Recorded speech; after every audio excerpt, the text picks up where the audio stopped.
It's time to dive into the details of the new Xbox console. I'm Bridget Carey, and this is your CNET update.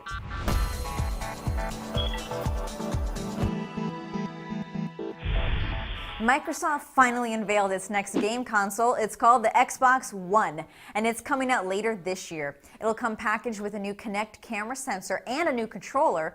Most of the focus around the Xbox One was around its home entertainment and television features. The Xbox One will connect with your television provider, so you can quickly switch between a game and live TV, or use a command to search Internet Explorer or play a movie. This is all without having to mess with changing TV inputs. The Xbox will answer to your voice commands. So if you say, Xbox, watch ESPN, it'll turn on ESPN. Or you can say, Xbox, what's on HBO? It'll bring up the channel guide for HBO. And you can also quickly go back to a game.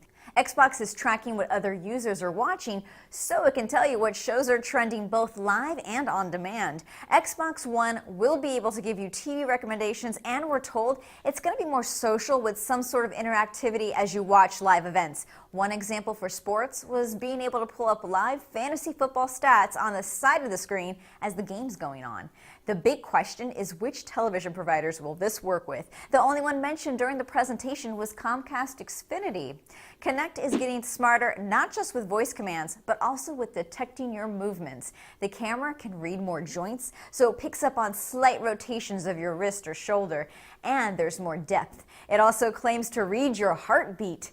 The Kinect will know when you're picking up your controller and if you're moving it around. And we saw that users can move their fist in a pinch-to-zoom-like fashion to pull up more screens so you can multitask.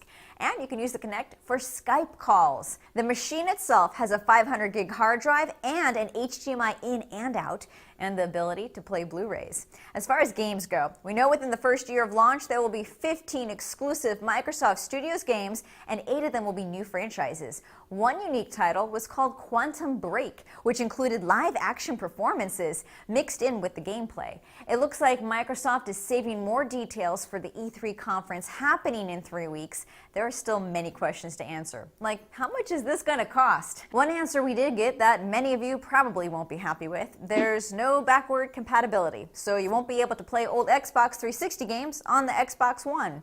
And Microsoft is pushing against used games. If a game is installed on more than one machine, the player has to pay a fee to play that game. Doesn't sound good. That's your tech news update. You can find more details at cnet.com/update. From our studios in New York, I'm Bridget Carey.